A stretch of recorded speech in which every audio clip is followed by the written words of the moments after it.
Bonjour et bienvenue dans ce nouvel épisode du Zéro RR Podcast, toujours animé par les frères gallois.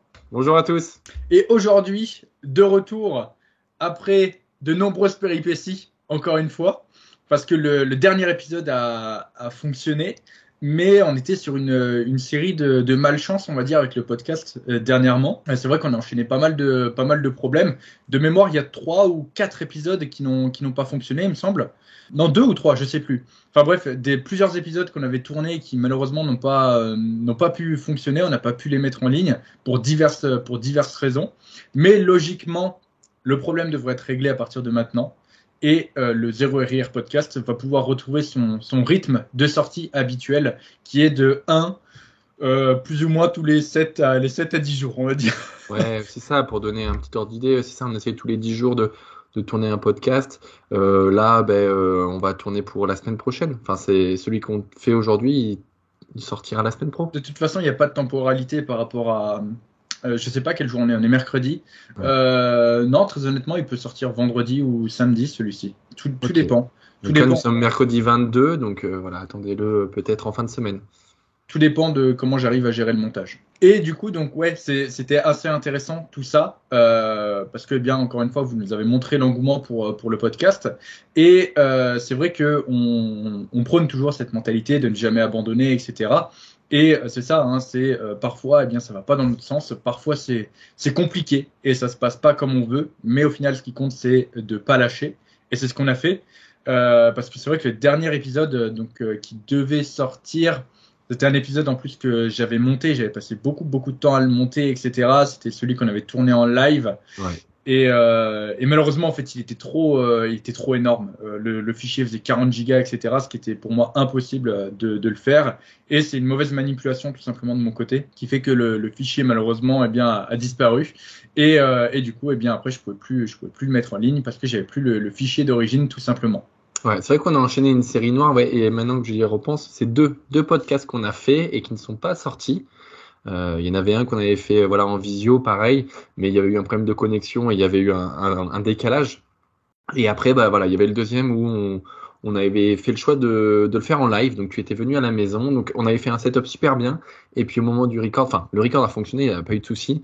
Mais c'était au niveau du traitement du fichier. Il était trop volumineux pour être. Ouais. Ouais.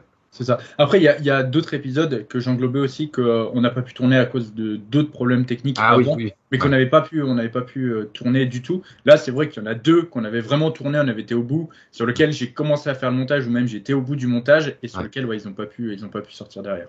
Donc encore une fois, voilà, ce qu'il faut, c'est jamais abandonner. Et puis maintenant, on est de retour et les choses reprennent comme avant. Et puis comme d'habitude, on va toujours essayer d'améliorer les choses. Exactement.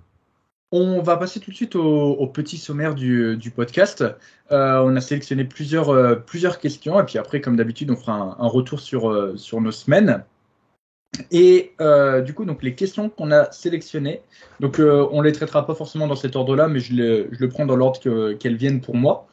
La première, c'est combien de RIR? Donc les RIR, c'est les répétitions in reserve. Donc c'est le titre du podcast. On en a déjà parlé plein de fois dans le podcast. Donc combien de RIR doit-on garder sur nos séries de chauffe? Ensuite, la deuxième question, ça sera comment faire pour manger plus?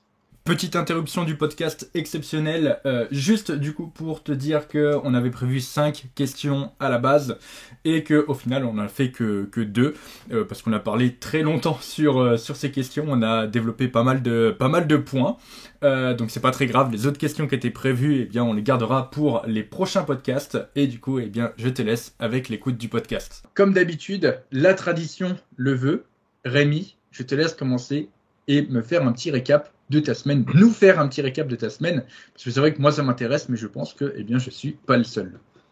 Bah oui, et ben écoute, comme la semaine dernière, tout se passe bien. La progression est toujours constante, mais elle a été marquée ce week-end, et ça je te l'ai pas dit, par un restaurant indien. Et Il cheat tout le temps, mais c'est pas possible. absolument pas, absolument pas. Ça faisait longtemps que j'avais pas été au resto en plus. Enfin bref, de toute façon, j'ai pas à me justifier. J'avais voilà des amis. Du coup, on a été manger dans un resto indien. Alors ça s'est fait un peu par défaut parce que bon, on s'y est pris un peu tard et puis on a pris le dernier resto qui pouvait nous prendre et c'était fort bon, hein. C'était fort épicé surtout. Et c'est là où je vais en venir. Et je vais même en donner une petite morale, un petit tips pour ceux qui ont du mal voilà, enfin, qui veulent perdre du poids, mais qui veulent du coup avoir des aliments un peu spécifiques. Bien sûr, c'est avec une touche d'humour, hein, vous le comprendrez. J'ai commandé un plat, alors j'ai plus le nom du plat exactement, qui était un petit peu épicé parce que voilà, la cuisine indienne est relativement relevée. Et bah voilà, je le dis au serveur, je dis bah oui, moi c'est vrai que tout ce qui est épicé, bon, je suis pas un grand fan parce que bon, j'ai le transit un peu fragile et ça peut rapidement me tordre un peu les boyaux. Et le serveur il me regarde et il me dit mais ça, ça je vais te dire, parce qu'il me tutoyait, c'est cool. Ça je vais te dire, ça c'est rien, ça c'est comment on appelle ça là chez vous? C'est du ketchup, c'est du ketchup pour moi. Je dis bah dis donc le ketchup il est quand même sacrément épicé, sacrément relevé. Il me dit écoute, bouge pas. Je vais te ramener un épice qui est 20 fois plus puissant que ça. Bon, j'étais avec mes amis. Moi, j'avais envie de m'arrêter là, j'avais pas forcément envie de goûter, mais je me suis dit, ça serait con de partir et pas de goûter ce petit épice qui est 20 fois plus puissant. Il me ramène une toute petite coupelle, vraiment une coupelle aussi grosse que mon pouce et mon annulaire réunis. Il me ramène ça et, euh, et il me présente. Alors déjà au niveau de l'odeur, c'était assez particulier. Et il me dit, par contre, ça vraiment, tu trempes un tout petit bout et tu vas voir, ça va te rester un petit peu dans le gosier. Bon, moi, encore une fois, tout ce qui est épicé, j'aime pas. Enfin, je consomme pas plus que ça. Enfin, j'en ai pas dans ma cuisine de tous les jours. Et là, je l'écoute parce que j'ai pas envie de faire le fou. Donc, je prends un petit bout de pain. Alors, leur pain là-bas, c'est le hanan. Je prends un petit bout de pain et je trempe vraiment une lichette dans ce petit pot. Je renifle une dernière fois et je le mets à ma bouche. Alors, il faut savoir qu'au début, c'est froid dans la bouche. Tu te dis, c'est bizarre, c'est un glaçon que j'ai dans la bouche. Et après, tu comprends, tu comprends que bah, ce côté un peu froid là, il devient chaud. Et après, ça redevient froid. Et après, ça revient très chaud. Et t'as la bouche qui commence à bouillir. J'avais le palais en feu, la langue en feu. Et alors moi, je connais rien du tout au niveau des épices, mais il me dit qu'il y en a qui restent vraiment dans la bouche, d'autres qu'on sent vraiment passer dans l'œsophage. Et voilà. Là, celui que j'ai consommé, il restait vraiment longtemps en bouche. Et bah franchement, j'ai transpiré tout ce que je pouvais transpirer. J'étais pas bien. J'étais vraiment pas bien. Et du coup, bah voilà, j'ai mangé épicé un truc vraiment infect, hein. Franchement, tu manges pas ça par plaisir, tu manges ça plus par fierté et par désir de découverte. Donc, pour en revenir à ce fameux tips, sachez qu'après ça, là, bah, du coup, j'ai beaucoup bu. Tellement bu que bah, j'ai pas mangé de dessert, j'ai pas pu même finir mon plat, tellement que j'avais la bouche en feu. Alors, je sais, c'est pas forcément le mieux à faire de boire de l'eau, etc., mais je n'avais que ça. Et bah, du coup, le petit tips, c'est pour ceux qui sont en perte de poids, par exemple, et qui veulent du coup avoir un coupe-faim, prenez cette épice. J'ai pas le nom, mais ça vous coupe directement à la faim, et vous buvez, vous buvez, vous buvez, et après, ça vous remplit l'estomac. Bien sûr, c'est avec humour, hein, ne le faites pas, bien évidemment, mais voilà, tout ça pour dire que j'ai goûté un épice hyper puissant, et je m'en souviens encore.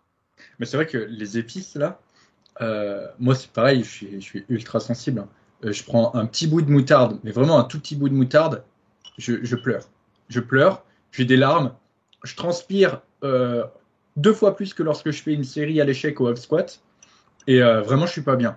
Tous les trucs qui piquent, c'est pas pour moi. Ah ouais, C'est, mais j'étais pas bien, hein. J'étais vraiment pas bien après, hein. Ah ouais, non, puis après, ça, tu sais, ça gâche un peu ton repas, tu peux plus manger. Ouais, ouais. Ah, mais bon, après, voilà, c'était juste parce que c'était le moment, je me dis, tiens, je vais goûter, alors que vraiment, hein, en temps normal, tout ce qui est concours de beat, etc., voilà, vous ne me verrez jamais faire ça. Mais là, clairement, j'ai voulu découvrir le truc, et bon, moi, je suis pas peu fier d'avoir goûté ça, mais je le referai pas, quoi. Mais c'est bien pour rigoler.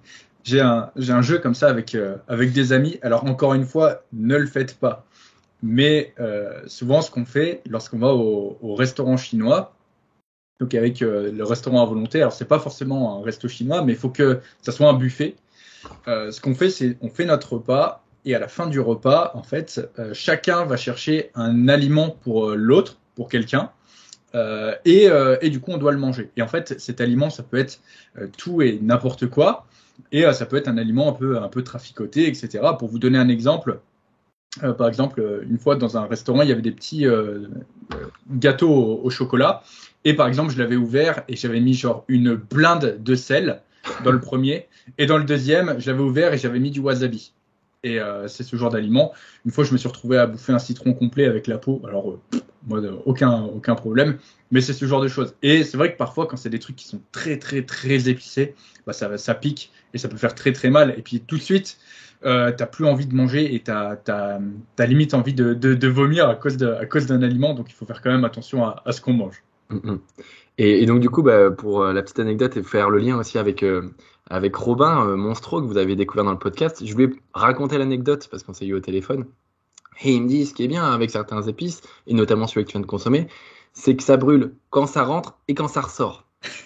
Donc voilà, c'était le petit clin d'œil. Je sais qu'il écoute le podcast. Donc, Et est-ce qu'il avait raison? non, étrangement non. Étrangement non. Je m'attendais vraiment à cracher du feu. Non, ça s'est très bien passé. Voilà, comme ça vous avez le détail de toute ma vie intime. C'est parfait. Non, mais moi, je pose les questions que les gens se posent, tu vois. Oui. Ils pouvaient pas Exactement. Je me mets à la place des auditeurs, ils pouvaient pas rester sur juste ça. Non, Et même pas. Je pense que la quantité que j'ai consommée, c'était Mais voilà, après, il y en a qui sont moins sensibles et qui mangent ça, voilà. et du coup, donc, ton retour sur ta semaine, c'est ça, c'est j'ai mangé un piment et j'ai pas chié du feu, c'est ça? Eh ben non, mais c'était pour expliquer le côté épicé que ça pouvait servir. Ah Euh, oui. C'était plus pour le côté anecdote sympa. Et puis non, après voilà, moi j'ai terminé, enfin j'ai fait lundi, mardi, mercredi, mes 3 jours d'entraînement. Donc j'ai terminé avant mon repos de demain. J'ai fait legs, push, pull et ça s'est très bien passé. Mon début de semaine impeccable, des performances partout et notamment sur le hack squat où pour ceux qui écoutent le podcast depuis le début où j'avais eu vraiment un dégoût sur l'exercice parce que j'avais été vraiment très loin dans mon cycle de progression et puis au bout d'un moment forcément on tourne un peu en rond, on a envie de changer et voilà ça revient extrêmement bien et là je tape mes all-time PR au niveau de mon poids de corps donc je retrouve les charges de travail que j'avais quand j'étais à 110 kg alors que voilà j'en fais 10 de moins. Non, 15 de moins, pardon. T'as combien là sur le hack? Le hack, je suis quasiment à 5 ppс. 5 ppс en double et reverse, ça commence à faire. Ouais. Et puis c'est surtout que ma technique est meilleure, j'ai un meilleur contrôle et surtout je sens que je suis plus profond qu'à une époque. Alors même si c'est ce que je vais essayer d'améliorer sur mon prochain cycle parce que là vous vous en doutez. Ça commence à être très lourd, donc je vais bientôt recycler le mouvement. Mais oui, bien mieux en termes de profondeur de mouvement, bien mieux aussi en termes de fluidité de répétition. Hein. Sur mon top 7, ce sont des répétitions en continu que je fais et mon back-off où j'ai toujours 1 ou 2 resposes. Mais voilà, le top 7 se fait toujours très bien et toujours, je suis toujours content de voir que ça se passe bien. Surpris. Ouais. Surpris. J'ai une petite anecdote vite fait sur le hack. Ouais. La dernière fois, j'avais oublié mes chaussures de squat. J'avais oublié mes chaussures de squat et je me dis merde, putain, je vais pas pouvoir faire mon hack comme d'habitude, etc. Et le fait d'avoir oublié mes chaussures de squat, ça m'a poussé du coup donc à essayer de trouver un nouveau setup. Parce que celui que j'avais avant, du coup, était très bien selon moi. Et du coup, quand on a un très bon setup, on se remet pas forcément en question. Et du coup, donc là, ça m'a poussé à essayer de trouver un setup pour compenser. Et au final, j'ai trouvé un nouveau setup avec une dalle. Je sais plus si je te le montrais, si je te l'ai montré. Ouais. Avec une dalle. Et du coup, en fait, ce qui se passe, c'est que eh bien, ce setup est beaucoup mieux. J'ai une plus grande amplitude due à une augmentation de ma flexion de genou. Je pensais pas que je pouvais l'augmenter, mais au final, si. Et au final, eh bien, en fait, le fait est que j'ai oublié mes chaussures. Je m'étais dit, putain, je vais faire une séance de merde à cause de ça parce que j'ai oublié mes chaussures. Au final, pas du tout. J'ai fait une excellente séance parce que du coup, ça m'a obligé à trouver un autre setup qui, au final, s'est avéré beaucoup mieux et il m'a littéralement pulvérisé. Parfois, ne partez pas défaitiste, les choses peuvent très vite s'améliorer. Surtout que voilà, comme tu dis, le fait des fois d'oublier un truc, je veux dire, tu parlais des chaussures, mais des fois certains vont oublier c'est rien, un accessoire dont ils ont besoin pour leur séance, bah, c'est pas grave, ne soyez pas fataliste. Il y a forcément une façon de faire autrement. Et même, vous allez, comme dit Denis, découvrir un truc, un placement, voilà, un petit réglage supplémentaire qui va faire la diff. Bah, ça dépend ce que tu oublies. Hein. Si j'oublie mes bandes de tirage, Ah oui, des sangles de tirage, ouais. là, là, ça sera pas la même. Ça dépend quand même, ça marche pas avec tout. C'est C'est vrai pas que- une morale qui fonctionne à tous les coups, celle-là. Et du coup, mon frère, t'as d'autres choses à dire ou pas? Non, bah écoute, non, toujours pareil, hein, on continue la progression, tout se passe très bien, que ce soit au niveau de la nutrition, au niveau de l'entraînement, pas de douleur, pas de gêne. La dépense physique à côté est toujours aussi importante, 10 K de moyenne au niveau de mes steps. Enfin, voilà, tout roule, tout roule. Alors moi, j'ai une question, Rémi. Samedi, on mange ensemble. Est-ce que, Ouais. est-ce que tu vas me faire de la semoule ou pas? Bah écoute, tu veux de la semoule, on peut en faire. Non, moi, je veux des patates. Bah, les pommes de terre, le problème c'est que Il faut que tu les pelles. va falloir qu'on aille chercher 1 kilo de patates, quoi. 2 kilos de Euh, patates. 3 kilos, ouais, même. Ouais. Bon alors, et toi du coup? Raconte-nous un petit peu. Bah, du coup, ma semaine. Alors déjà, j'y pense parce que je le vois dans le retour de la caméra. J'ai les cheveux mouillés. Et j'avais déjà les cheveux mouillés la dernière fois lors du dernier podcast. Et il y a quelqu'un qui m'a dit, mais pourquoi t'as les cheveux mouillés? Eh bien, je pense que la réponse à cette question est très simple. Et ça va même répondre à une question qu'on m'a posée plusieurs fois, c'est comment tu fais pour faire tes steps quand il pleut? Eh ben, je l'ai fait quand même. Et du coup, bah, ça me mouille. Mais je l'ai fait quand même. Et du coup, donc juste avant, petite anecdote aussi. Donc, Rémi est toujours en retard pour le podcast. Oh le. Rémi est toujours en retard pour le podcast. Il y a toujours quelque chose qui va pas, de toute façon. Mais c'est pas grave, c'est drôle. Et du coup, donc j'en ai profité pour sortir faire des steps un peu en attendant. Et manque de bol, eh bien, ça pleut pas mal. Et bah, c'est pas une excuse, hein, c'est pas la pluie, c'est pas très grave. Alors j'avais un parapluie, mais je l'ai pas pris. J'oublie souvent, mais si t'as un parapluie, il y a aucun problème à marcher dehors. C'est vrai que beaucoup se disent oui, il pleut, il fait pas beau, je vais pas faire mes steps, machin et tout. Alors là, aucun problème à faire ces steps quand il pleut. Donc ça déjà c'était la première chose. Maintenant deuxième chose pour revenir sur un peu ma semaine. Qu'est-ce qui a marqué un peu ma semaine? Eh bien, je dirais le fait est que j'ai construit une machine. Ah oui, bah oui, forcément. J'ai construit une machine. Pourquoi? Parce que du coup, donc la salle est assez loin quand même de là où j'habite. Donc vous l'avez compris depuis le temps, je suis vraiment dans un trou paumé. Et du coup, donc il nous restait un peu de matos, donc quelques haltères, quelques barres, des haltères, etc. Et du coup, donc en ce moment, j'étais en format upper lower. Et du coup, donc ce que j'ai décidé de faire, c'est tout simplement de scinder mes séances. Donc mes séances jambes, je les fais toujours donc en salle, elles n'ont pas bougé. Et ensuite, toute la partie pec et dos, je continue de la faire en salle.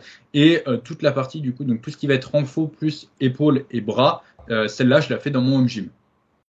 Donc euh, qui dit home gym dit forcément il me faut quand même un peu de matériel. Donc halter bar c'est bien, mais comme vous savez nous on s'entraîne beaucoup sur machine.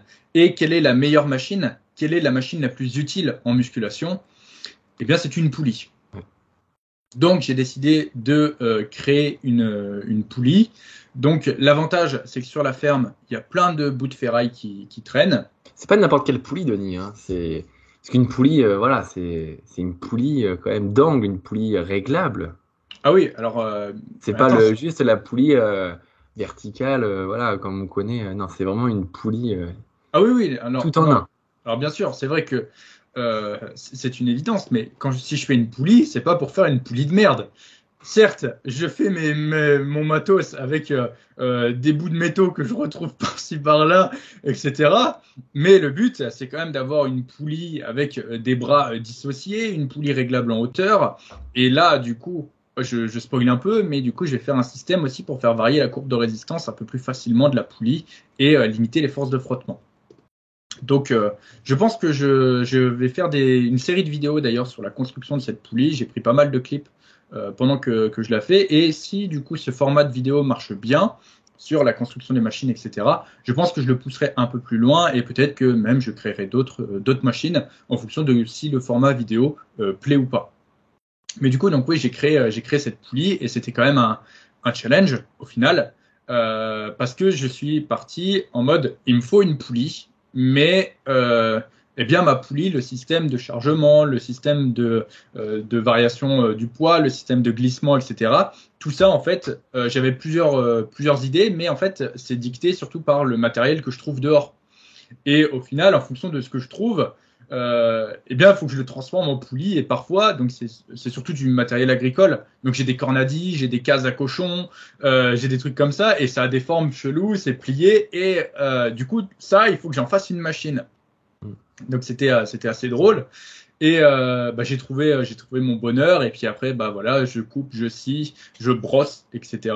Et j'essaye. Et bien sûr, ça marche pas toujours du premier coup. Il y a eu quand même quelques petits fails avant que ça marche.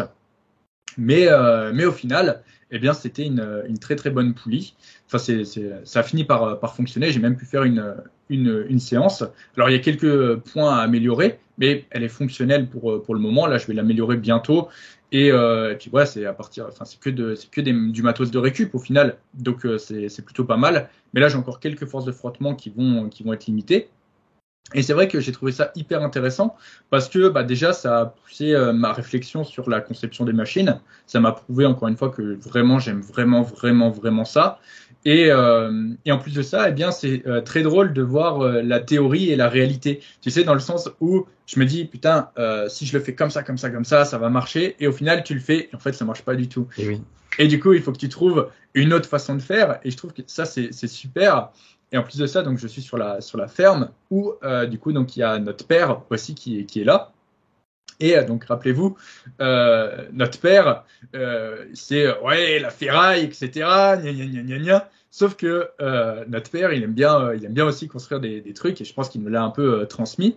Et du coup, malgré le fait qu'il aime pas, eh bien la musculation, il m'a quand même aidé pas mal dans la conception de cette poulie. Donc déjà, c'était aussi un moment de partage avec mon père. Et ce qui est très drôle, ce qui est très enrichissant, c'est que, eh bien, parfois, je butais. Je savais pas comment faire pour changer ça. J'avais des problématiques. Et lui, il arrivait et juste en 2 secondes, en regardant le truc, et puis il avait la solution, ce qui prouve aussi qu'on a toujours des choses à apprendre. C'était hyper enrichissant pour moi de ce côté-là, en plus d'être bien sûr un moment de partage avec mon père. Et au final, il s'est lié à ce projet et il s'est mis aussi à chercher. Il m'a retrouvé 2 grosses poulies énormes là il y a pas longtemps parce que j'avais des poulies qui étaient un peu de mauvaise qualité, qui fonctionnaient pas bien. Donc au final, je pense qu'il aime encore plus ce projet que moi.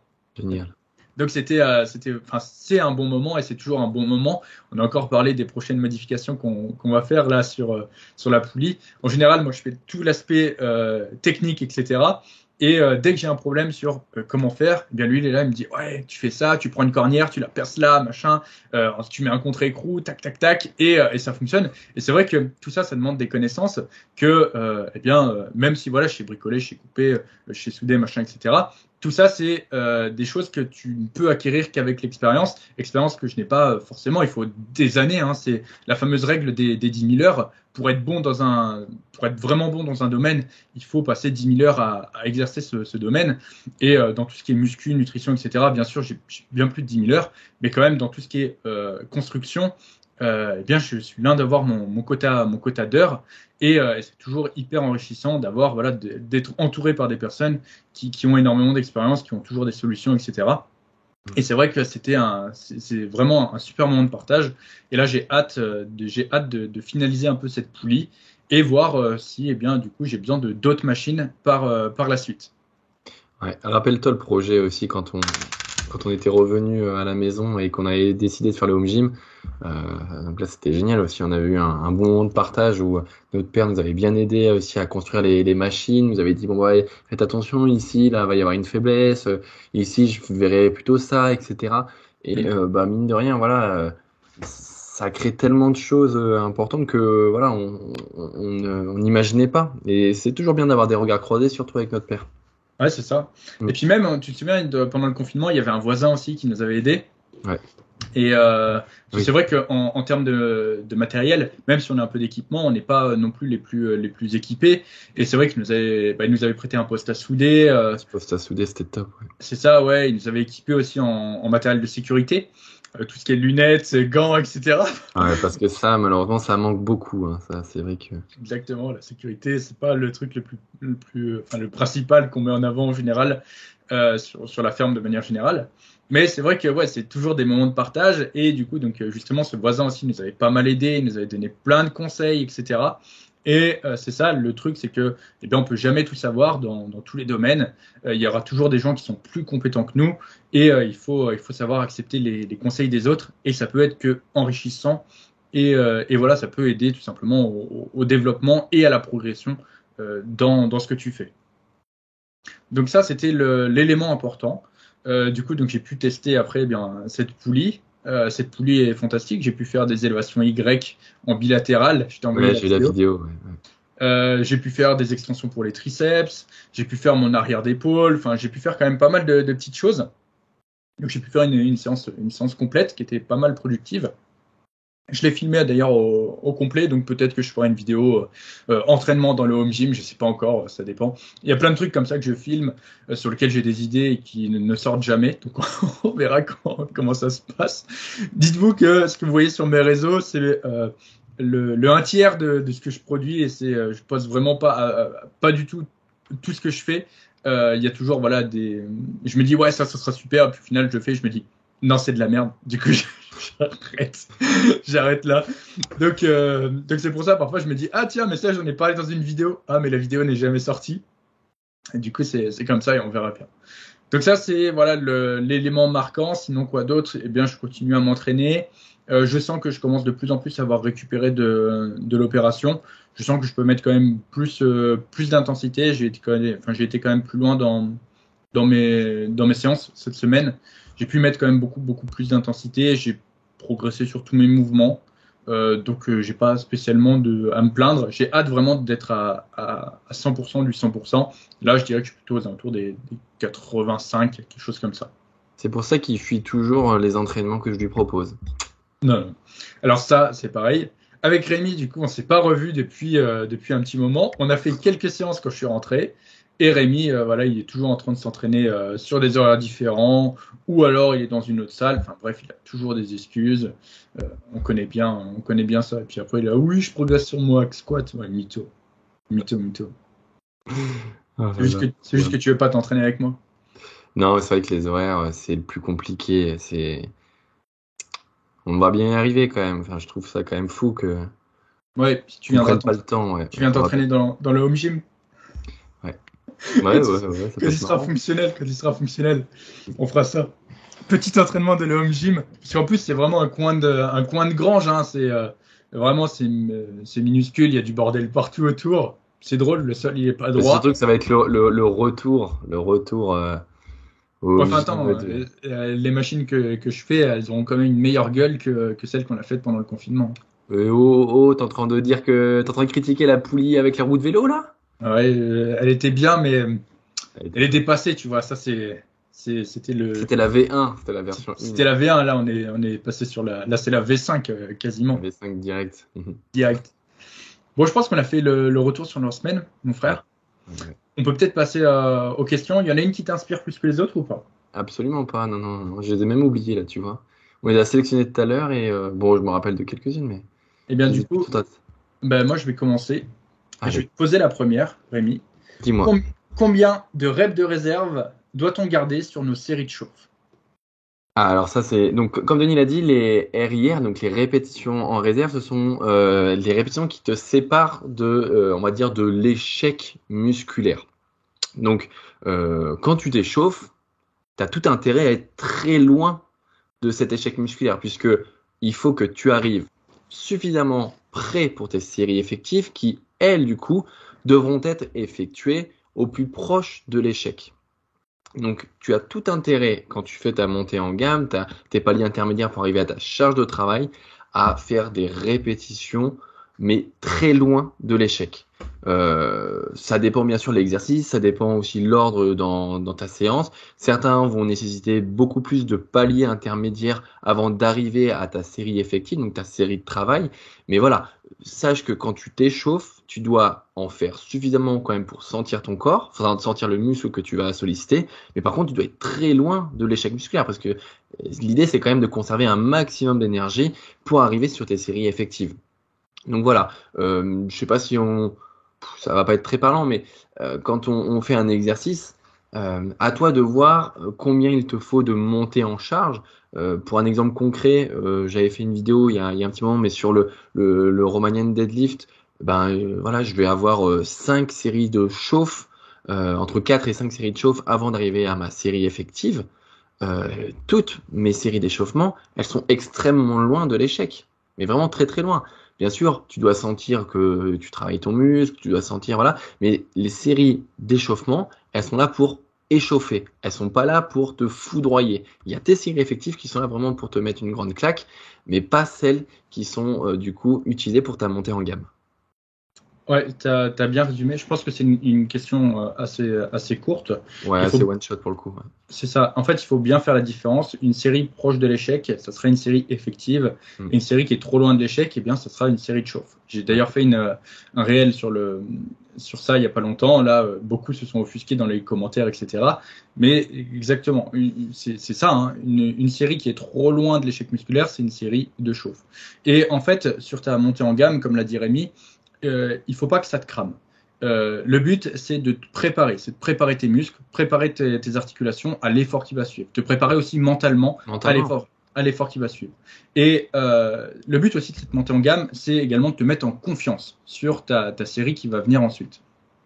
Et effectivement, je pense que c'est un peu plus parlant si j'explique un peu comment je fais mes montées en gamme. Encore une fois, j'ai déjà fait plusieurs vidéos sur le sujet, etc.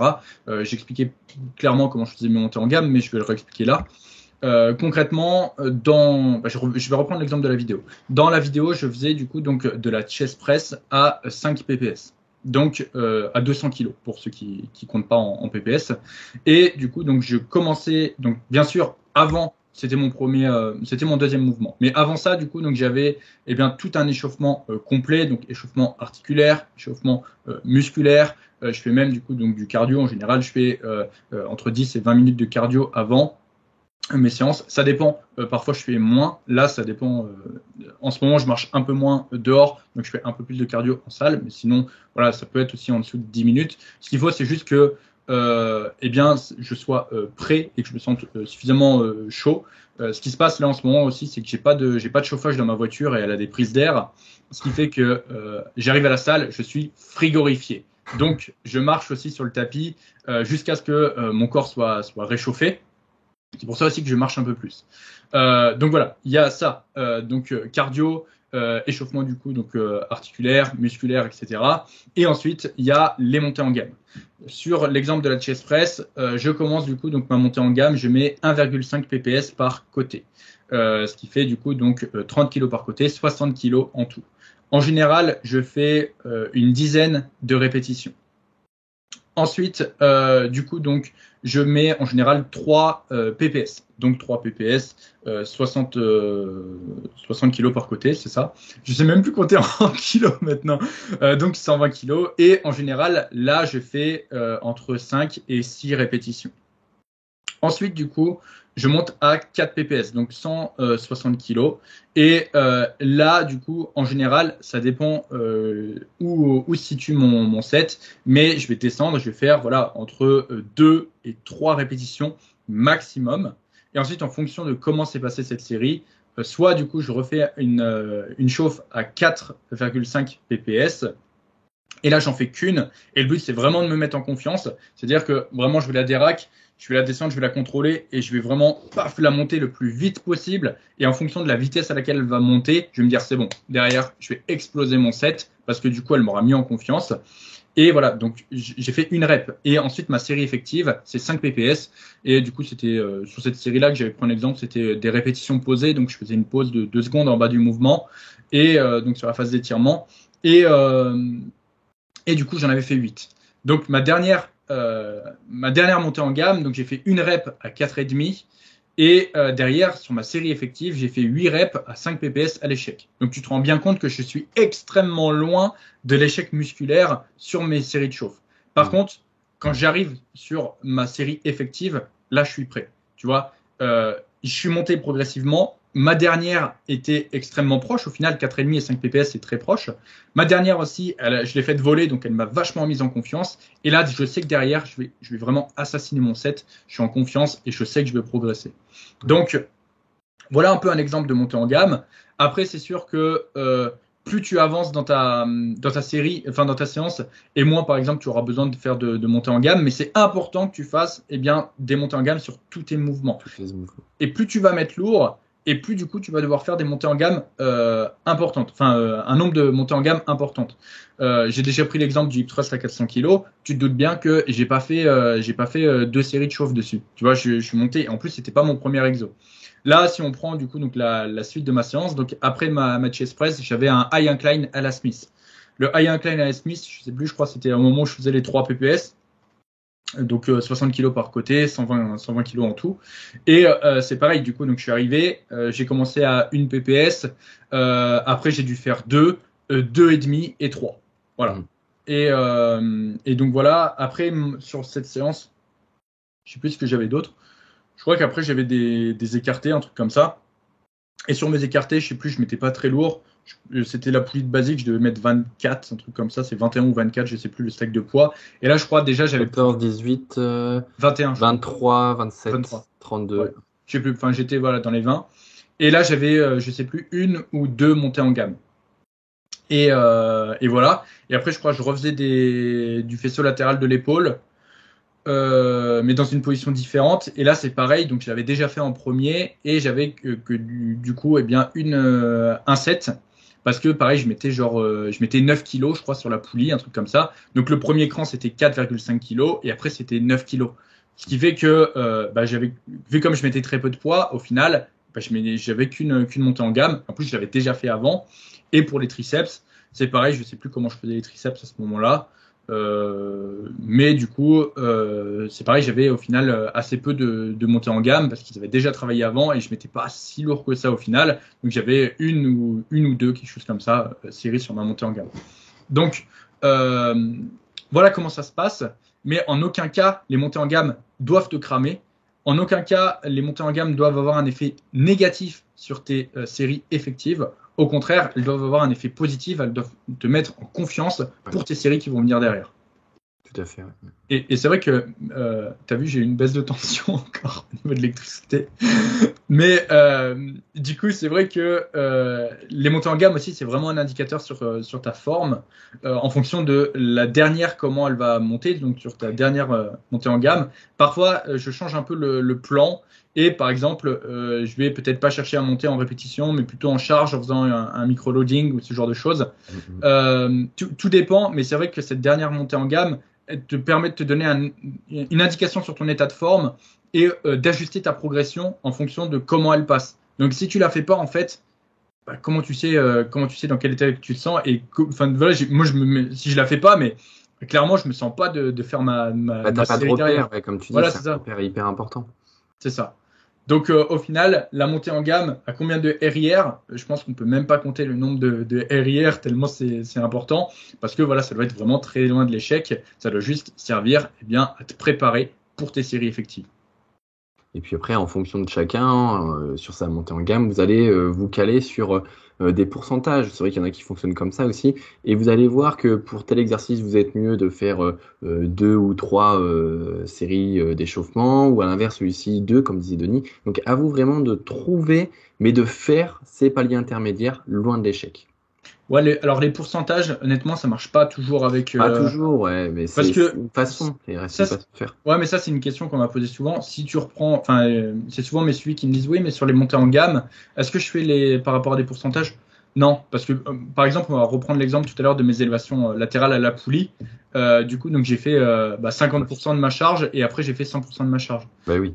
Donc ça fonctionne pas.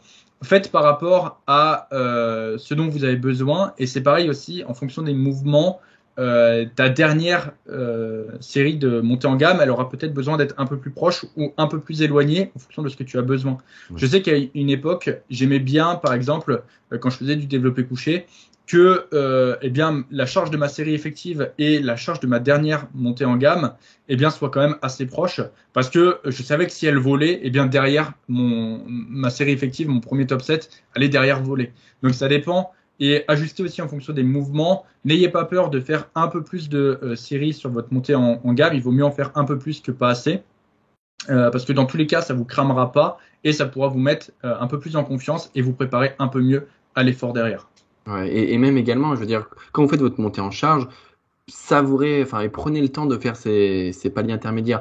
Ne vous dites pas, bon, voilà, là, je vais faire 3 paliers intermédiaires, mais par contre, voilà, je les enchaîne, quoi. Non, ça reste quand même un temps de préparation que vous devez prendre. Et pour ça, c'est pas, voilà, le faire dans la vitesse. Prenez le temps de faire votre montée en charge peinard et arrivez sur votre set effectif où vous êtes prêt à en découdre, où vous vous sentez vraiment prêt à défoncer votre série.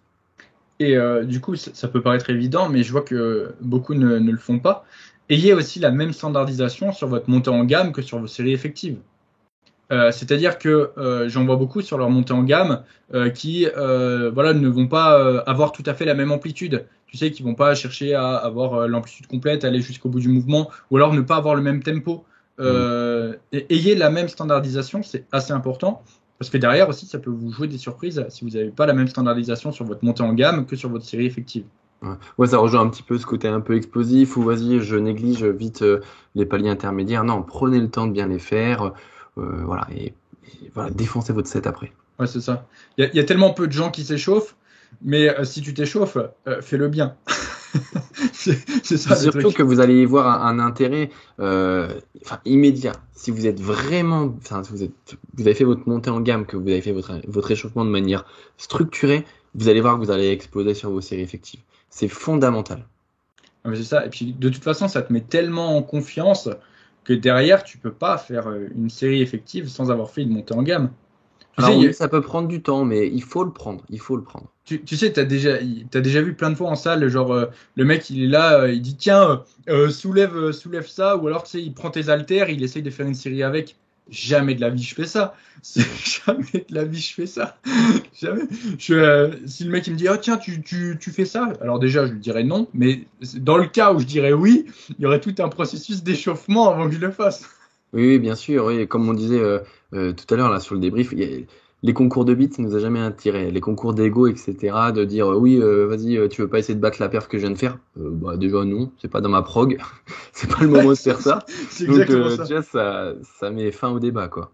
Bien Rémi, on fait une séance PR au soulevé de terre. Non, non, non, non. Non, mais ça c'est le truc qui revient souvent, mais jamais de la vie je ferais ça.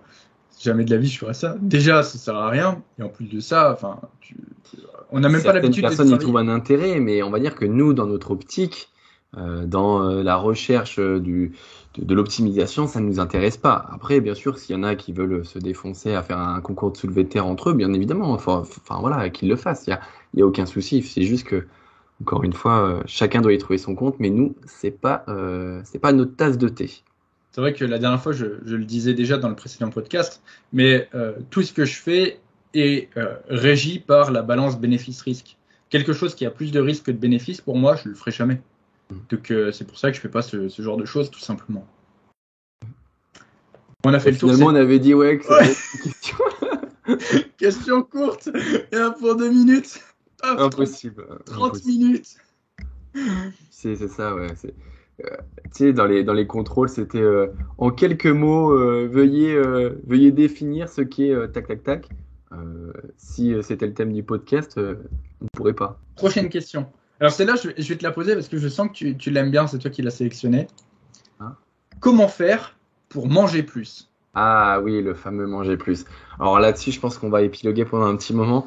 Parce que c'est vrai que le fait de manger plus, souvent, donc les gens ont tendance voilà, avoir du mal parfois à manger, à s'alimenter, parce que certaines personnes ont besoin de manger beaucoup pour du coup eh bien, pouvoir gagner du poids. C'est ce qu'on disait donc la dernière fois.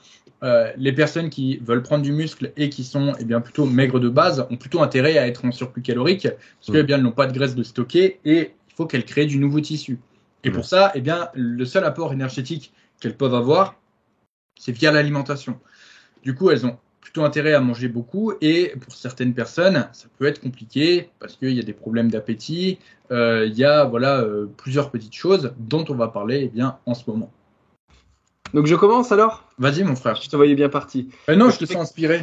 Et effectivement, quand on nous demande si on a des tips pour manger plus, c'est que ça s'adresse à une personne qui cherche à prendre du poids, qui souhaite faire une prise de masse, si on résume de manière un peu vulgaire.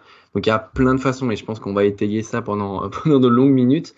La première chose, c'est que le surplus calorique, il doit être réalisé sur du long terme. N'imaginez pas prendre du poids sur une semaine et après vous dire c'est bon, je vais ralentir un petit peu les calories et puis ça va continuer tout seul. Non, un surplus calorique, ça doit être appliqué sur du long terme où vous allez du coup quantifier vos repas, arriver à un certain apport et vous allez le maintenir dans le temps. Parce qu'à partir du moment où vous allez manger un peu moins, vous allez du coup diminuer cette moyenne au niveau de votre surplus calorique qui va du coup se rapprocher de votre maintenance et au bout d'un moment, forcément, si vous arrivez à votre maintenance, vous ne prenez plus de poids. Ça, c'est mathématique. Donc ça, c'est le premier point. Un surplus calorique, il doit être réalisé sur du long terme. Alors, premier point, je pense qu'on va y répondre ensemble à cette question. Ok. Premier point, je dirais aussi, sois sûr d'être en surplus calorique, sois sûr de ton apport en calories. C'est-à-dire que pour beaucoup, on en a déjà parlé, en fait, ils disent oui, j'arrive pas à prendre du poids, machin et tout. Ouais, mais tu comptes pas. Si tu n'as aucun repère, malheureusement, tu peux pas savoir ton apport en calories. Donc, sois sûr de savoir déjà combien de calories tu ingères. Et ensuite, en fonction de ça, si par exemple tu te dis, je suis à 3000 kilocalories et pendant 2 à 3 semaines, ton poids ne bouge pas, tu sais qu'il faut que tu montes par exemple les calories. Mais si du coup tu manges tout et n'importe quoi et que ton poids bouge pas, en fait tu sais pas combien de calories tu es et tu vas faire quoi? Tu vas manger plus, mais tu vas rajouter combien de calories? Tu t'en sais rien, tu comptes pas. Donc il te faut un apport calorique qui soit quantifié et à partir de là constant et à partir de là tu peux travailler. Donc première chose, comme dit Rémi, avoir un apport calorique sur le long terme et un apport calorique qui est calculé. Tout à fait, ça tu l'as dit en fait. Puis on l'avait fait aussi sur le sens inverse avec le déficit calorique.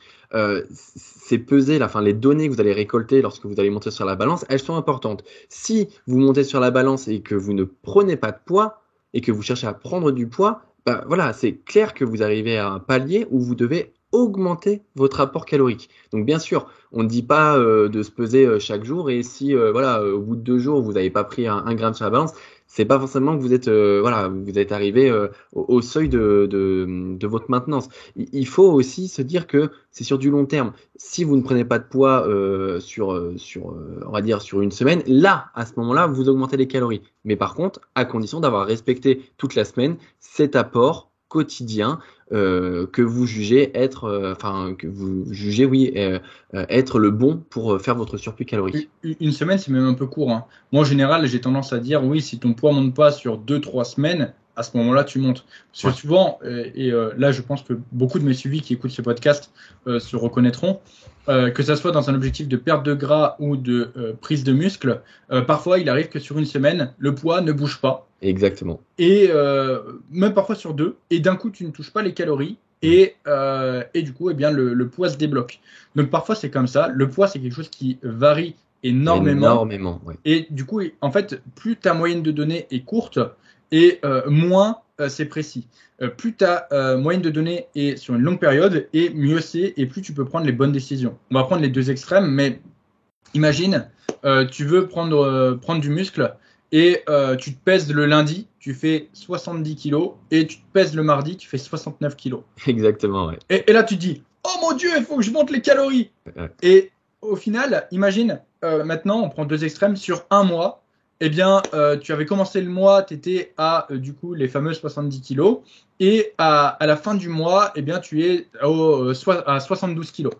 Donc tu as pris du muscle. Mais du coup, c'est une plus longue période de données et effectivement, entre ça, tu as des fluctuations. Donc, certains jours où tu étais à 71, hop, après, ou certains où tu as peut-être été à 68,8, après tu es remonté à 70. Tout ça, en fait, ça fluctue.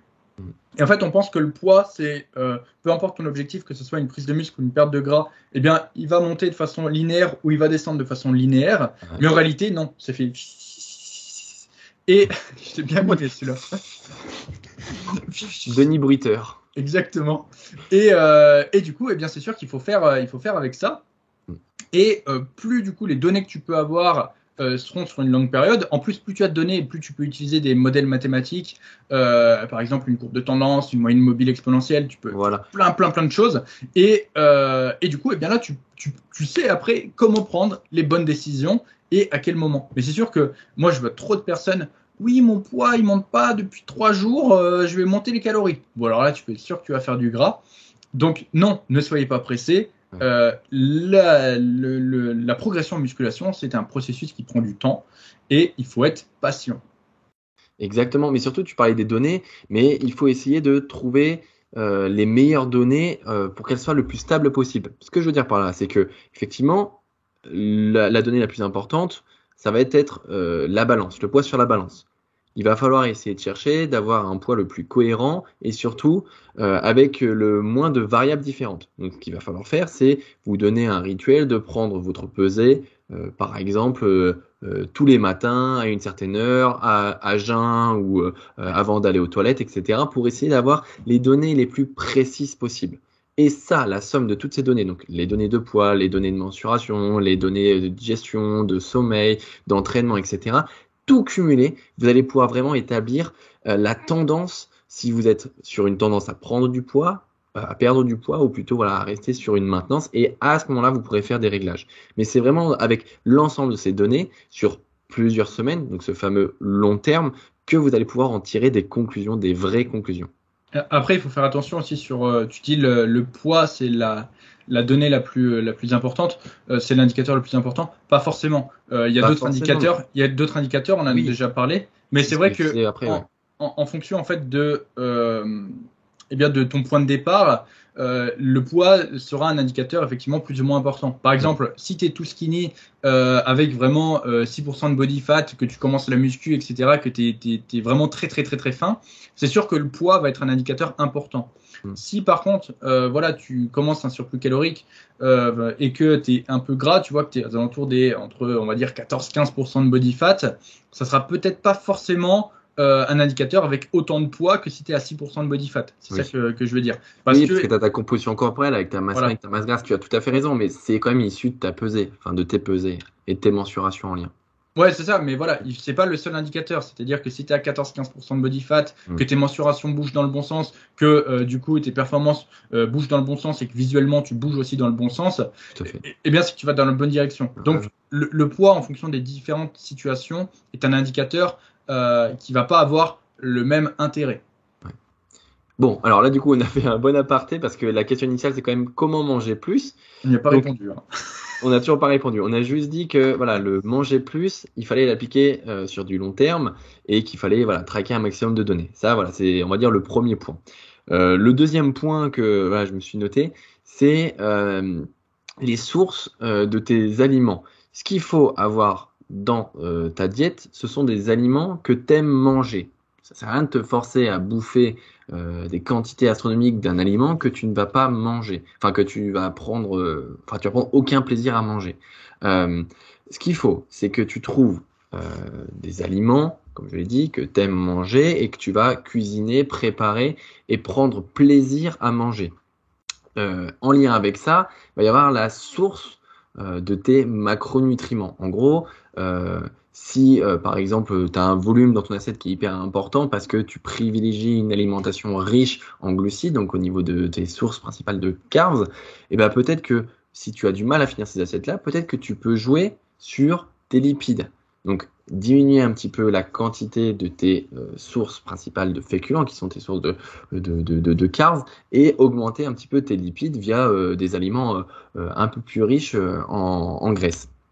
Pourquoi je dis ça? Parce que les calories d'un gramme de glucides et d'un gramme de lipides sont différents. Un gramme de glucides, un gramme de protéines, c'est 4 calories. Pour 1 gramme de lipides, c'est 9 calories. Donc, tout de suite, quand on prend tout ça, et ben, dans la balance, ça fait que vous pouvez jouer sur le volume calorique avec les lipides.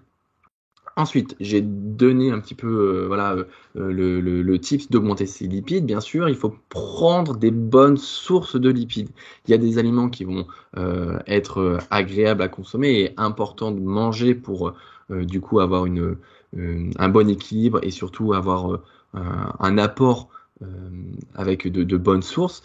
Il y a évidemment donc des aliments à privilégier. Éviter bien sûr les aliments trop transformés, qui sont trop riches en matières grasses, en mauvais acides gras, et privilégier plutôt des aliments qui vont vous apporter une bonne source de lipides, notamment les oléagineux, les œufs, les poissons gras, etc., etc. Ça, voilà, ce sont des aliments sur lesquels vous pouvez vous positionner pour avoir, encore une fois, cet apport suffisant au niveau de vos besoins journaliers et donc appliquer sur le long terme une diète cohérente avec ce que vous aimez manger.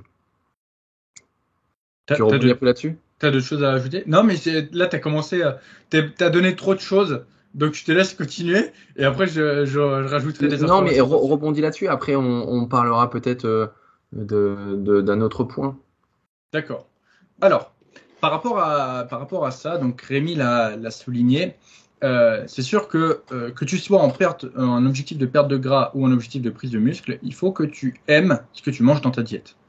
Pour ça, faut pas y passer. Enfin, il n'y a pas 36 000 solutions. Il va falloir faire un peu de cuisine. C'est sûr que si tu fais pas un peu de cuisine et tu diversifies pas tes choix alimentaires, eh bien c'est sûr que tu vas très très vite avoir du mal à du coup donc suivre ta diète. D'autant plus que si ton objectif est d'être en surplus calorique, si tu manges toujours el famoso riz, poulet, brocoli, tu vas vite très vite saturer. Et ça, du coup, donc encore une fois, je vais rebondir. J'ai du coup donc un de mes suivants en ce moment, je pense qu'il se reconnaîtra s'il écoute ce podcast, qui a justement des problèmes pour manger ses repas. Et quand je regarde un peu les repas qu'il fait, eh bien, c'est effectivement toujours à peu près ça, riz, poulet, brocoli, ou riz, pâtes, haricots verts, ce genre de choses. Riz, pâtes, haricots verts ? Ouais, riz, poulet. Pâtes, haricots verts et poulet, ouais. Ouais, c'est bien. Bien joué, mon frère. La dernière fois, c'était moi avec les chiffres, tu te souviens ? Ah oui. Là, bien joué, tu m'as corrigé. Et du coup, donc, c'est sûr que ça, honnêtement, c'est tout sec. On a déjà tous mangé, tu sais, ce tupperware là, de riz ou de pâtes. Le truc, c'est un bloc, c'est froid, c'est sec, c'est pas bon. Et ça, c'est sûr que quand tu commences à avoir des grosses quantités à manger, sans déconner, quand tu commences à avoir des grosses quantités à manger, c'est impossible à manger. Et très honnêtement, enfin, ça se mange, mais on va dire que voilà. Enfin, si tu as 300 grammes de riz, 200 grammes de poulet et 400 grammes de haricots verts à manger sécos, bah mon gars, tu vas y rester un moment à table. Hein. Ah ouais, c'est vrai. Et quand tu auras fini ton repas, ça sera l'heure de la collation. donc c'est sûr que ça donne pas envie. Donc il faut faire des repas un peu mieux. La solution du coup que j'ai donnée, la solution qui était d'ailleurs présente dès le début, c'est justement d'améliorer un peu ces plats. Avec notamment des choses qui vont les améliorer. Mais un truc tout con, tu mets un peu de purée de tomate. C'est un exemple, hein, il y en a plein d'autres. Un peu de purée de tomate, tout de suite, c'est moins sec. Ça rend les choses meilleures. Bon, si tu fais ça, tu vas vite te rendre compte que oui, c'est bien, tu mets un peu de purée de tomate. Au début, les premières semaines, tu vas te dire « Oh, c'est bon, c'est fantastique ». Mais très vite, tu vas en avoir marre aussi de la purée de tomate. Donc non, il faut aller plus loin que ça. Mais une fois que tu as compris que voilà, ajouter de la purée de tomate, ça rend ton plat bien meilleur. Et en plus de ça, les calories que tu vas avoir de ta purée de tomate, eh bien, c'est des calories que tu vas pas avoir en riz. Donc en général, tu vois, tu mets 100 ml de purée de tomate et tu as 20 grammes de riz cru en moins. Donc ça diminue ton volume et en plus, ça rend les choses plus faciles pour les manger. Mais une fois que tu as commencé à assaisonner un peu tes plats, tu as compris le truc. Tu as compris qu'il fallait chercher des choses pour rendre les choses un peu moins sèches. Et pour les améliorer, c'est ça. Il faut mettre des sauces, il faut préparer des choses, etc. Et il faut faire de la cuisine pour améliorer les choses. Et tout de suite, quand tu vois là en ce moment sur Insta, je partage beaucoup mes repas. La dernière fois, c'était langue de bœuf avec purée de tomates. C'était excellent, mais vraiment excellent. Et là, mais sans déconner, j'aurais pu bouffer. La langue, elle faisait 2 kilos. J'aurais pu bouffer les 2 kilos de langue. Denis, c'est Maïté, c'est ceux qui ont la ref. Aujourd'hui, on va faire de la langue de bœuf. Mais On mettra l'extrait. on mettra l'extrait. Et du coup, donc c'était excellent. La dernière fois, qu'est-ce que j'ai mangé? Je sais plus que le lapin. Le lapin, c'est pareil. Le japissou. J'avais mis des champignons avec.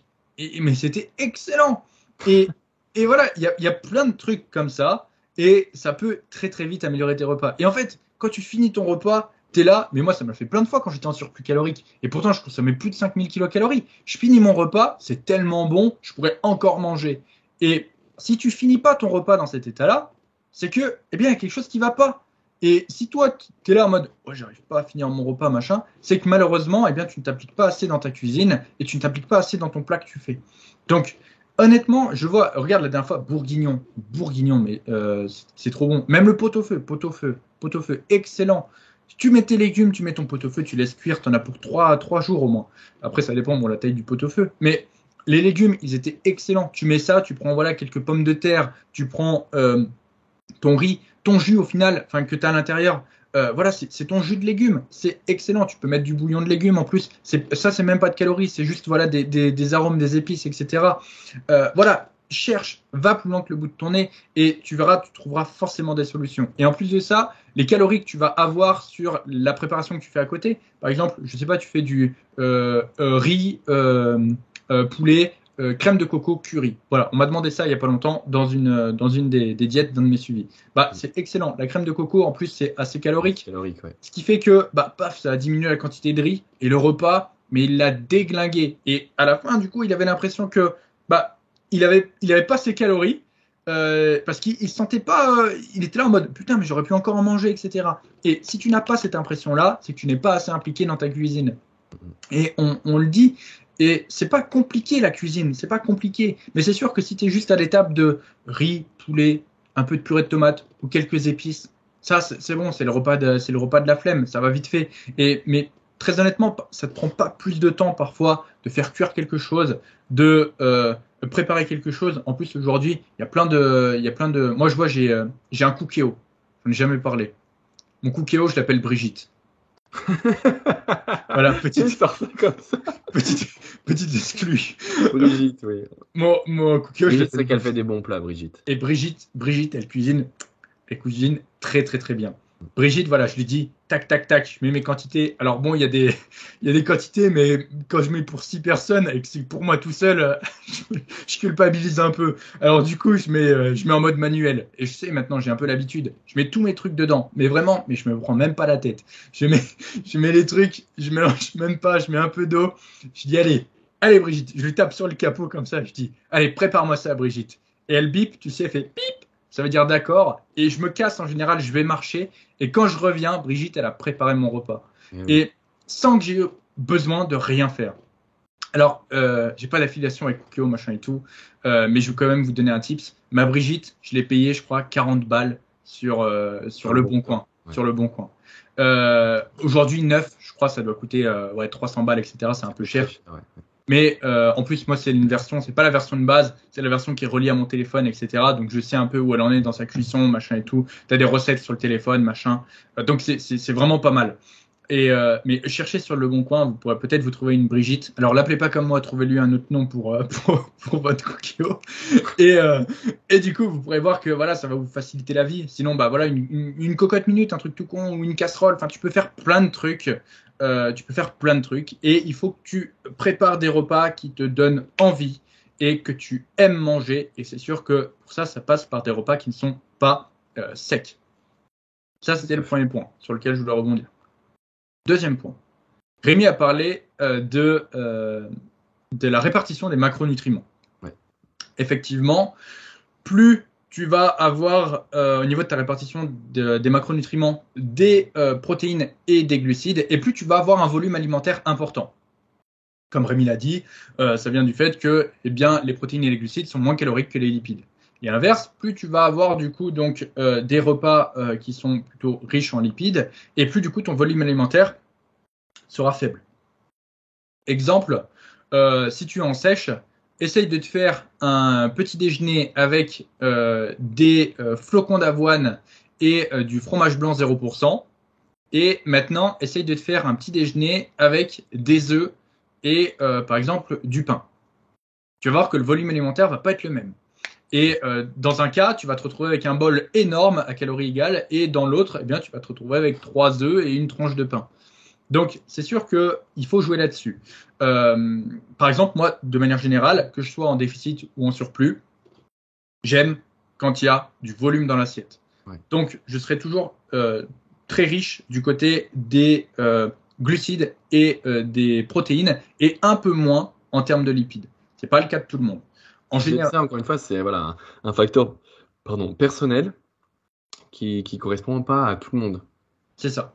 Mais si vraiment tu as trop de mal à manger, déjà de toute façon, tu te rendras vite compte que si tu veux faire des plats qui sont un minimum bons, ton quota de lipides, il va quand même parfois indirectement augmenter. Alors tu vas pas exploser tes quotas de lipides, hein, tu vas pas monter à 2 grammes ou 3 grammes de lipides par kilo de poids de corps, mais si tu te fais des repas plutôt bons, tu verras que tu dépasseras quand même assez facilement la barre des 1 gramme par kilo de poids de corps. Mais tu seras voilà, entre, on va dire, 1 et 1,2 g par kilo de poids de corps. Mais c'est vrai qu'il y a cette fameuse solution d'augmenter tes apports énergétiques en switchant du coup une partie de tes glucides, par exemple, en lipides. C'est un truc tout con, mais tu vois, tu peux facilement enlever 15 à 20 grammes de riz juste en mettant, par exemple, un peu d'huile sur ton plat. Ah, c'est ça. C'est un petit tips, et tu verras que ça n'augmente pas ton volume alimentaire, et pourtant, eh bien, en termes de calories, tu as la même chose.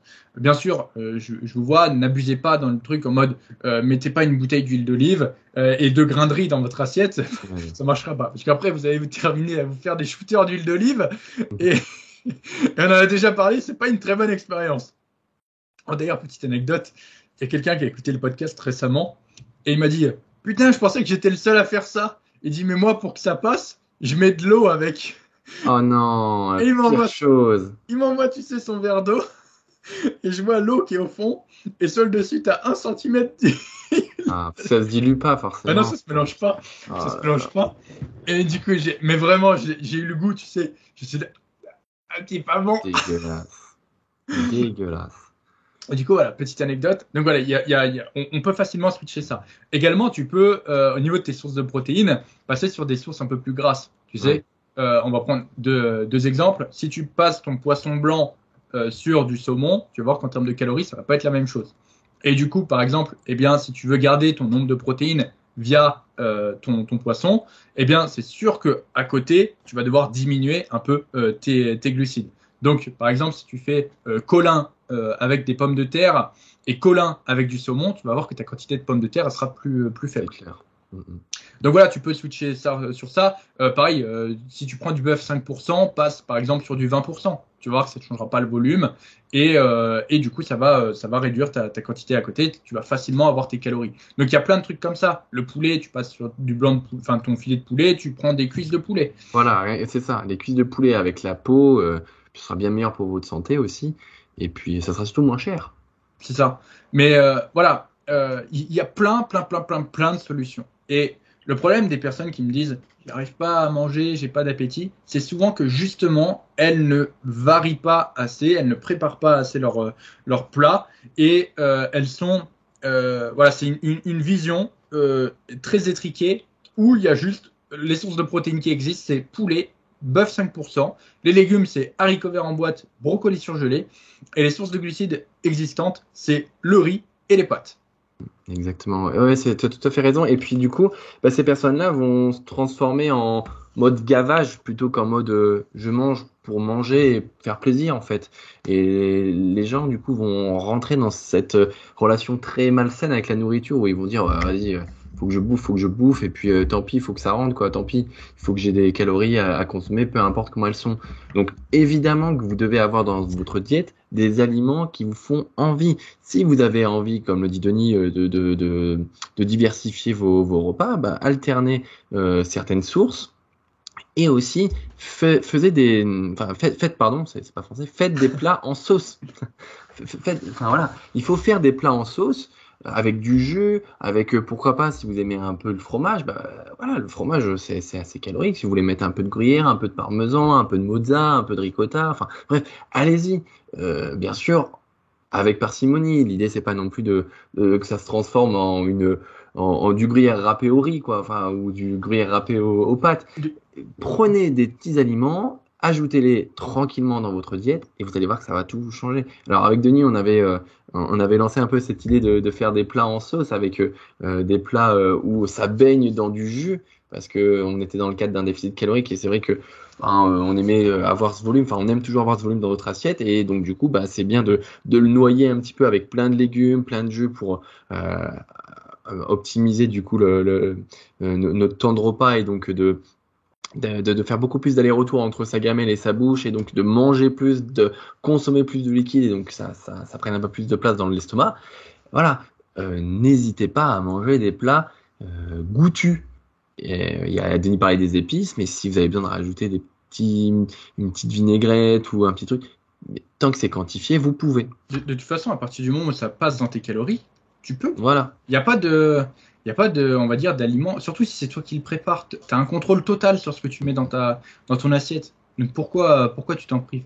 Et d'ailleurs, il y a une question aussi qui a été posée, je vais y répondre très très rapidement. Il y a quelqu'un qui m'a demandé comment je fais pour estimer, tu sais, la quantité dans un plat quand je prépare par exemple du bourguignon ou des légumes, ce genre de choses. Bah, en fait, c'est très très simple. Encore une fois, il faut pas raisonner sur juste un apport sur un jour. Je sais exactement combien de légumes, par exemple, combien de grammes de légumes j'ai dans mon faitout. Je sais combien de grammes j'ai de viande dans mon faitout. Si je mets à cuire et que, par exemple, je sais que ça me fait, enfin, au niveau des calories, j'ai calculé que pour mon dîner, j'ai les calories exactes pour 5 dîners, par exemple.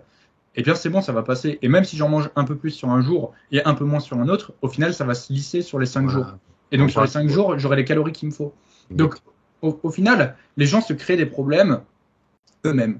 Et il y a des solutions qui sont très, très, très, très simples. Il faut juste parfois un peu se creuser la tête et aller chercher un peu plus loin. Mais c'est vrai que, voilà. Et on est là pour ça parce que, enfin, je veux dire, tout le monde n'a pas, voilà, ces connaissances ou, voilà, ces petits tips pour aller chercher d'autres sources. Et donc, on est là pour essayer de vous aider, de vous apporter d'autres sources, d'autres façons de faire et une autre vision aussi, une autre approche de la nutrition. Parce que c'est clair que, voilà, il y a beaucoup de personnes qui sont dans ce cas de figure qui n'arrivent pas à prendre de poids. Voilà. Prenez ces informations, traitez-les, essayez, expérimentez et vous allez voir que ça va aller. Alors, petit tips aussi, qui peut être assez intéressant. Si justement tu te fais des plats qui sont bons comme ça, qui sortent un peu, parce que de l'ordinaire, moi je vois quand je mets mes plats, donc là j'ai mangé du foie, la dernière fois c'était entrecôte, pied de porc, machin, etc. Les gens ils sont là, mais tu manges n'importe quoi! Tu manges n'importe quoi! N'ayez pas peur de sortir de ça. Et justement, si vous faites des plats comme ça, taguez-nous en story. Voilà. Ouais, Comme ça, bien, ouais. on va mettre fin au règne du riz poulet là. C'est terminé ça. C'est terminé. Non, mais sans Voilà. forcément être dans le drama, bien évidemment, mais oui, il y a d'autres façons. Et vous allez voir, il y a des plats, comme Denis le disait, là, le riz coco curry, là, c'est très bien. C'est Ouais, très, très bien. c'est une recette. Voilà. Là, à midi, t'as mangé quoi, frère? Alors, il faut savoir qu'un truc, donc Rémi était en retard. Il a fini de manger. Vraiment, mais 3 secondes avant que je lance le podcast, il avait encore un peu de nourriture sur le coin de la bouche là. Je sais même plus ce que t'as mangé, mon frère. Bah oui, mais je te l'ai pas dit. Alors, donc je me suis entraîné là, entre midi et deux. Là, j'ai mangé juste après là, le début du podcast. J'ai fait du riz avec une bonne sauce crème, échalote, estragon, avec des aiguillettes de filet de poulet et du chou en salade que j'ai finement coupé et c'était excellent. Finement coupé. Et puis bien sûr, ça c'est aussi mon petit truc, mais j'aime bien me faire cuire à l'eau des oignons que après je refais à la poêle pour les caraméliser un petit peu. Ah, c'est bon ça. Mm. C'est bon. Mais voilà, c'est des trucs comme ça. C'est pas juste du riz et du poulet. Là, T'as mangé quoi toi? il y a T'as autre mangé chose. quoi? Moi, j'avais le restant de la purée de pommes de terre et de panais. Ah oui. J'ai mangé du foie aussi. Là, j'avais une tranche de foie. Le foie de bœuf à 8 euros le kilo. Qu'est-ce que j'ai mangé d'autre? J'avais des carottes râpées et j'ai mangé une petite orange. Non, c'était un clémentin. Clémentine. Une clémentine, oui, pardon. Encore une fois, on en avait parlé la dernière fois. Je sais plus si je l'ai laissé au montage, mais c'est comme ça. C'est comme le japissou, c'est des on modifie un peu Le les jargon mots. de notre père. Exactement, Il invente des mots. exactement. Et plus je passe de temps avec lui, et plus ça déteint sur moi. Oui. Du coup, donc voilà pour ça. Euh, Moi, j'ai plein d'autres tips. Est-ce que tu en as d'autres, Rémi, à partager ou pas? Pour manger Après, plus. il y a certains aliments aussi qu'on peut peut-être donner, effectivement, qui sont intéressants. Je pensais voilà, à la fameuse crème de riz. Voilà, et puis après, il y avait d'autres aliments que j'ai un peu évoqués. Si vous aimez les noix, noisettes, noix de cajou, amandes, pistaches, etc., ce sont des oléagineux qui sont plutôt riches en lipides. Et donc, voilà, une poignée. Ça dépend de la poignée, hein, mais si vous prenez ne serait-ce que 20, 30 grammes, bah, vous avez des calories très faciles. Ça peut être aussi, voilà, tout ce qui va être chocolat noir. Le chocolat, c'est très riche aussi en lipides. Et donc, il suffit de manger quelques carreaux et voilà. Alors après, attention, hein, faut que ça reste encore une fois raisonnable. Puis après, il y a d'autres tips. Si vous aimez, encore une fois, des sauces un peu industrielles, et que vous voulez absolument les garder dans votre diète, mettez-les, mais encore une fois, quantifiez. S'il y a d'autres aliments aussi qui vous font envie et qui sont un peu transformés et qui sont plutôt gras et que vous voulez avoir dans votre diète, mettez-les, pas toujours, mais mettez-les dans votre diète et puis quantifiez. Alors, moi, je vais partager un de mes tips et après, je reviendrai sur la sauce. J'ai deux tips là qui me viennent. Faut pas que je les oublie parce que tout à l'heure, je me suis dit, merde, c'est quoi le deuxième? Le premier aussi, c'est la façon dont vous faites cuire vos aliments. Oui. Par exemple, des pommes de terre, si vous les faites cuire à l'eau, ça va être compliqué à finir, surtout si vous avez 1 kilo de pommes de terre. Maintenant, faites 1 kilo de pommes de terre que vous faites cuire au four. En plus, si vous les coupez en frites, C'est vrai. vous allez voir, parce que la cuisson et la forme aussi, ça joue. Vous allez voir que tout de suite, ça va être beaucoup plus simple de manger ce kilo de pommes de terre. Et moi, un de mes repas phares, quand j'étais vraiment donc sur la grosse prise de masse, Rémi s'en souvient peut-être, Oh oui. je prenais des pommes de terre, donc j'y mettais mon kilo 5. Dessus, je mettais 2 cuisses de poulet. Je me faisais cuire ça. Ça me caramélisait les patates au fond. Et après, je me faisais une petite sauce. Tu te souviens de ma petite sauce, Rémi? Ouais, mais tu mettais pas sur ton poulet du sirop d'agave ou je sais plus quoi? Non, non, c'est pas ça. C'est pas C'est ça. pas ça? Je me faisais une petite sauce que je mettais dans un coin. Je mangeais, tu sais, les patates du coin. Et après, Ah dans le oui, je coin, sais. Dans le fond, il y avait. je prenais un peu de ketchup, je prenais un peu de miel, je mélangeais ça, et ça me faisait une petite sauce très très riche en glucides, du coup.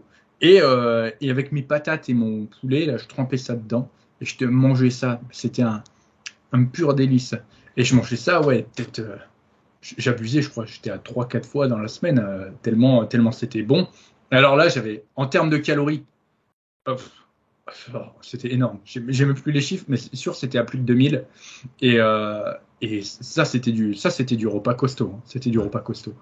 Et je peux te dire que ça, c'était bon. Et ça, c'était le premier tips, enfin le tips que j'avais, c'était ça, donc la cuisson. Donc je parlais des pommes de terre, mais parfois, tu sais, rien que le fait tu fais cuire ton riz. Et je sais que, alors encore une fois, c'est une astuce de vieux bodybuilder. Quand j'ai commencé, donc les bodybuilders de la salle, ils faisaient cuire leur riz et pour qu'ils prennent moins de place, ils le passaient un peu au four ou au micro-ondes après. Et en Ah fait, yes, ouais, pour le ça, déshydrater complètement. Ouais. ça le séchait et du coup, il était moins volumineux. Donc ça, c'est le petit tips des anciens body. Et voilà, tu peux faire ça avec plein de choses. Et tout dépend en fait comment tu fais cuire tes aliments. Et en fonction de comment ça va cuire et comment tu vas les cuire, eh bien, tu vas avoir un volume qui sera plus ou moins important à la fin. Autre tips, un repas, c'est pas juste légumes, source de protéines, source de glucides. Enfin, féculents pour simplifier un peu le jargon. Non, ça peut être plus que ça. Un fruit. Si vous Ah rajoutez oui, les fruits, tout à fait. Si tu rajoutes une banane, ça va banquer déjà au niveau des calories. Tu rajoutes 2 clémentins ou 3 clémentins. Des clémentines, putain. tu rajoutes, tu rajoutes, je sais pas, une huile de pomme, ça va super vite. Voilà, tu peux voilà, facilement augmenter comme ça tes apports caloriques. Et surtout, ça se mange. Et, une orange, ça se mange tranquille. Très facilement, ouais. Ça se mange très facilement, sans déconner. Et pareil, tu rajoutes un yaourt. Un yaourt, ça se mange bien. Et puis un yaourt, ça banque aussi en termes de calories. Un yaourt, ça dépend lesquels tu prends. Il y en a qui sont vraiment pas si mal. Ou alors un peu de fromage blanc avec un peu de miel. Voilà, il y a plein de possibilités. Moi, si je suis là, et j'étais cuisinier. C'est vrai, je l'ai jamais dit dans ce podcast.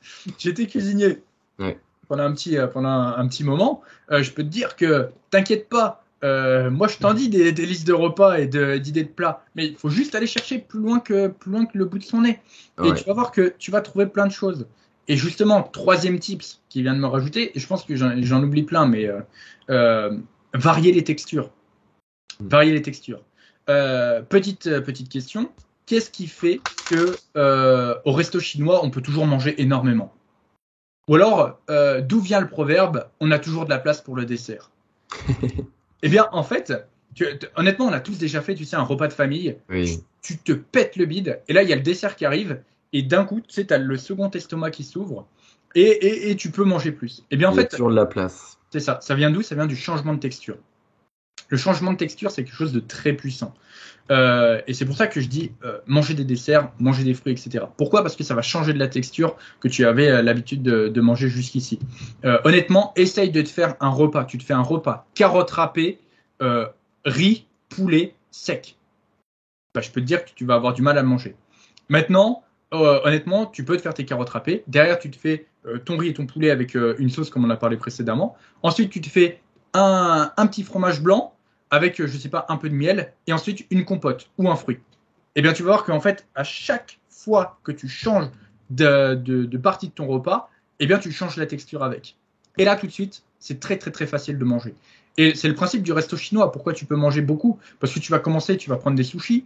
Après, tu vas prendre, je sais pas, moi je prends des patates douces, mais c'est pas un resto chinois si on va. Mais voilà, en fait, tu vas changer de texture. Après, tu vas prendre. Merde, je sais plus ce qu'on bouffe au resto chinois, du porc au caramel, Voilà, du porc au caramel. des plats très saucés, ouais. Voilà, tout de suite, ça va te changer ta texture. Après, en dessert, tu vas avoir un peu de glace, tu vas avoir en général des petits gâteaux, machin et tout. Et tout ça, tu vas voir, tu vas pouvoir manger énormément. Et ça vient d'où? Ça vient du changement de texture. Donc, n'hésite pas aussi à changer tes textures. C'est le dernier tip que j'ai. Après, si j'en ai d'autres qui me reviennent pendant le podcast, je balancerai d'autres. On l'a donné aussi dans le précédent podcast où on disait que, mine de rien, de la maltodextrine en intra-training, voilà, c'est des calories aussi qui sont faciles à consommer. Donc, si vous avez besoin d'avoir une source facilement assimilable pendant votre entraînement et qui vous booste aussi et qui vous rajoute des calories, prenez de la maltodextrine. Et ben attends, moi j'avais une idée aussi. Alors, le temps que tu retrouves, on peut peut-être faire un point sur les calories liquides. Ouais, si tu veux, ouais. Si tu veux. Les calories liquides. Il y en a beaucoup qui sont là en mode oui, il faut faire des shakers, etc. Pour des shakers à 1200 kilocalories et puis boire ça, machin et tout. Moi, je suis pas un grand fan de ça. Et je veux dire, voilà, mettre tout dans un mixeur, broyer. Ouais, c'est ça. Non, tu sais, tu prends une banane, tu prends du beurre de cacahuète, tu mets ta whey, tu mets de l'avoine, machin et tout, et tu bois. Je suis pas un grand fan de ça parce que, comme je l'ai déjà dit dans un podcast, la digestion commence dans la bouche. Et ah bah non, c'est un des podcasts qui n'est pas sorti.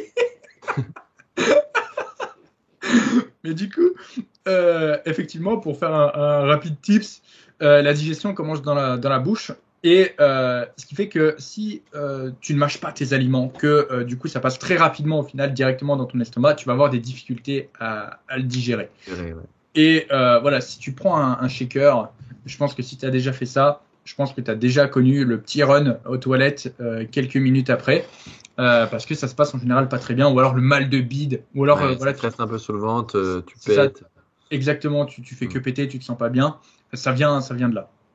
Personnellement, pour moi, la solution des calories liquides, c'est vraiment le dernier choix possible. Ouais, après, il y a quand même des gens qui ont pas le temps de manger. C'est vrai que l'idée de fréquencer des repas avec, pourquoi pas, de temps en temps, quand vous avez vraiment pas le temps, un truc au mixeur que vous broyez et que vous consommez rapidement, ok. Mais dès que vous pouvez manger, prendre le temps de mastiquer, faites-le. C'est un peu aussi la solution de facilité. Tu sais, on va pas se mentir. Tu prends ton shaker, tu prends un peu de whey, un peu d'avoine, tu mets du lait, ça te fait déjà un truc qui est bien calorique. Et c'est vrai que dans certains cas, ça peut être utile. Encore une fois, j'ai certains de mes suivis qui ont ça. Mais pourquoi ils ont ça? Parce qu'on va dire que les autres options sont pas forcément possibles, que par exemple ils sont en déplacement, du coup ils peuvent pas forcément emmener leur truc. Mais honnêtement, si tu peux éviter les calories liquides, évite-les. Il y a plein de solutions possibles autres. Il faut juste, voilà, encore une fois, se creuser un peu la tête. Mais pour moi, c'est le dernier choix à faire. Et même si c'est une possibilité, je te recommande pas. Mais c'est vrai que je vois. Enfin, puis encore une fois, c'est le problème des réseaux. Tu sais, tu vois toujours des mecs qui sont là, ouais, shaker 2000 kilocalories. Et le mec, il met tout. Tu sais, à la fin, il finit, il met de l'essence dedans, carrément. Mais c'est ça, il te le boit. Et très honnêtement, et voilà, il t'en boit plein. Moi, je vois bien, j'ai fait quelques vidéos où, tu sais, je mets en avant le nombre de calories que je mange. Et si dans les 3 premières secondes, t'as un truc haut en calories, genre en mode, la diète à 5000 calories, le shaker à 2000 kilocalories. Ouais. Tout ça, là, tu peux être sûr que ta vidéo, elle va faire des centaines de milliers de vues. Et moi, bah, ça va pas manquer hein, quand j'ai dit, je te présente une journée dans ma diète à 5000 kilocalories. Je crois, du coup, donc j'ai mis que sur 2 réseaux, celle-là. Et je crois sur le premier, elle a fait un truc de ouf, genre elle a fait 200 000. Et sur Insta, c'est pareil, elle doit avoir fait 300 ou 400 000, quelque chose comme ça. Donc tout de suite, ça marche bien. Tout de suite, ça marche bien parce que c'est des gros chiffres. Et c'est sûr que là, plus une vidéo marche et plus les gens la voient et plus ils se disent mais putain, mais c'est ça qu'il faut que je fasse. Alors que ce podcast, où on a donné plein de conseils, bon, il va être écouté. En général, il y a toujours 2-3 000 personnes qui écoutent chaque épisode. Donc merci à vous. Mais c'est sûr que ça aura toujours beaucoup moins d'impact. Alors que du coup, eh bien, c'est des conseils qui sont quand même beaucoup plus approfondis et beaucoup plus utiles. Donc, les calories liquides, vraiment dernier choix. Sinon, favorisez toujours des repas qui vous plaisent. Et puis voilà, des idées de collation, s'il faut, on en donnera, des idées de repas, s'il faut, on en donnera, etc. Oui. Et n'hésitez pas voilà, à innover. Dans le dernier podcast, on parlait déjà, alors je sais plus s'il était supprimé celui-là ou pas, mais de Rémi qui mélangeait tout en même temps dans son assiette. Là, il prenait du melon, des betteraves, du poulet, il mettait de l'huile avec, et il mettait un yaourt avec pour mélanger. Et au final, c'était super bon. Mais Ouais. s'il n'avait pas cherché à tout mélanger, etc., ben, il l'aurait jamais su. Donc faites des tests, c'est pas Ouais. grave. Au pire, si c'est pas bon, ça se trouve, ça sera quand même meilleur que votre riz poulet, qui est brocoli qui était ultra sec. Et si c'est bon, bah, vous avez tout gagné. Vous savez que bah voilà, ça c'est bon, machin. Et puis après, en plus avec les épices, une recette, vous pouvez la transformer en plein de choses. Tu vois, tu prends ta crème, tu mets du paprika. Tu prends ta crème, tu mets du curry. Tu prends plein de trucs, tu vois, tu peux faire plein de choses. Les seules limites que vous mettez, c'est vous-même qui vous les fixez. Ouais. Comme on Donc, dit, hein, l'appétit vient en mangeant. Donc, plus vous allez manger, plus vous allez prendre plaisir à manger, plus ça va vous donner encore envie de manger.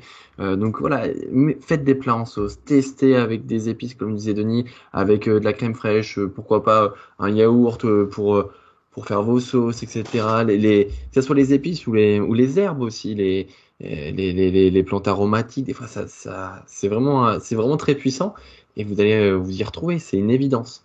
tu sais que là, depuis tout à l'heure, on parle de bouffe. J'ai super faim. J'ai super faim alors que j'ai bouffé. Ah non, ça va être l'heure du repas aussi bientôt, c'est pour ça. Mais ouais, ça me donne faim. C'est vrai que bah justement, ça rebondit aussi sur un autre élément, peut-être, c'est la fréquence des repas. On en a déjà parlé.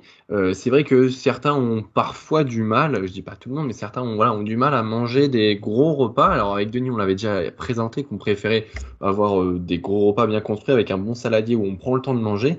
Mais certains ont soit pas l'envie, soit voilà pas le temps aussi de consommer des gros repas. Et c'est vrai que fréquencer ces repas dans une journée, ça peut être aussi quelque chose d'intéressant.